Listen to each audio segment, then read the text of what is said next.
Hello friends, and welcome back to my channel. My name is Maria, but if this happens to be your first time visiting, welcome to Siempre Infinitos DIY. I'm so happy you chose to stick around. Today I'm going to share with you how I made a huge cake for Mother's Day, but first I'm going to share with you how I made a teapot. So I got a 4.7-inch smooth foam ball, and I'm going to first line out what part I'm going to cut off. Now, because I want my cake to my teapot to sit flat and not roll around on me, I'm just going to cut a small piece. And then here, this is how much I am going to cut off as well, because I am going to be adding a lid, and I used a 3-inch smooth ball, and I went ahead and cut that in half, and then I cut another portion off of that, and that it's going to be my lid for my teapot. Now that I have my pieces cut out, I am going to start working with my clay. After I condition the clay, I'm going to be needing about 14 strips of 2 different colors of clay, which I'm going to be using white and pink.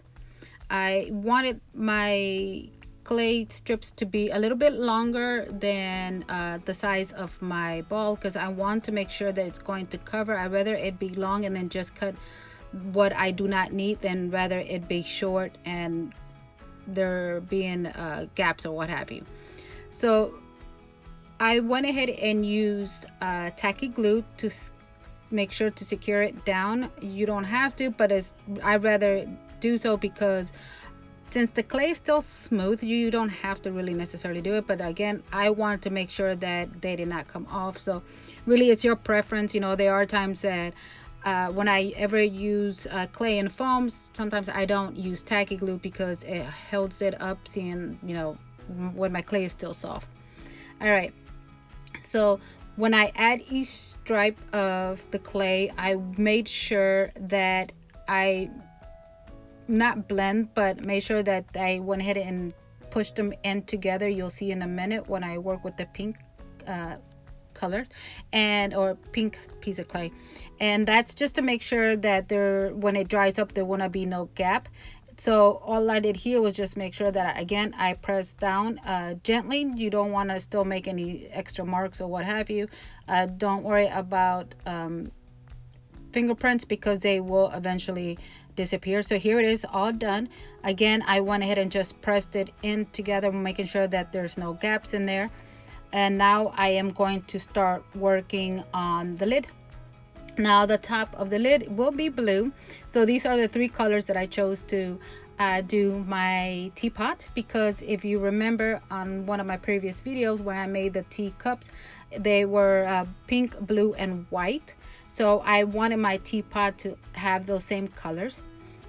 Now this part is when I said that you don't have to really use tacky glue, but I did not. So again, it's your preference if you want to or not.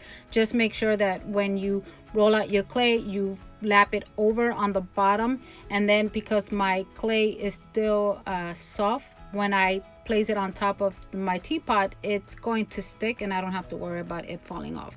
Now I'm going to be working on the handle, and again, this was the best, not the best, but the most exciting part, because I didn't know how I wanted my handle, you know, what kind of design I wanted to give it. So I just chose something really simple and easy this time, instead of beating my brain about how I want it to look. So here I just chose what part of the teapot wasn't looking too attractive, I guess. So that's where I chose to add the handle. I'm sorry. Again, because the clay is still soft, I chose not to add any tacky glue. Once again, it is your preference if you choose to do so. I don't have to worry about it because again, the clay is soft and it's held on its own. So here I'm working with the spout. This right here did take me a little time because when I had it, I realized that I forgot to turn on my camera, so I had to redo it again. But I made it way too long. Then I just had to keep cutting off, you know, the piece because it was way too long. I wanted to make sure that it did not, that it that it went well with the teapot. You know, being that it's a short little teapot, it had to have a short little spout. And this is how easy and simple this was to make. Really nothing to it. With the ball, I forgot to mention that I just also, before I added the handle and the lid, I just start rolling it back and forth just to make sure that any extra markings, that I would erase those. So now I'm going to share with you how I made the sugar cup. I used a 1.6 smooth ball, and because I wanted to make sure that my clay will lap over the ball, I went ahead and used a 3.5 round cookie cutter. And again, I'm not using any tacky glue because the clay is soft, so I just want to make sure that my clay lapped over, and then I just went ahead and cut off the excess. Again, like I stated earlier, it's your preference if you want to use the tacky glue or not. So now that I have my clay lapped over, I'm just going to smooth it out, making sure that any lines that I added or any marks will be smoothed out. Again, fingerprints, don't worry about those because those will eventually disappear as long as they're not deep in there. Here I am making a stand for my sugar bowl, and I used a clear block to do that.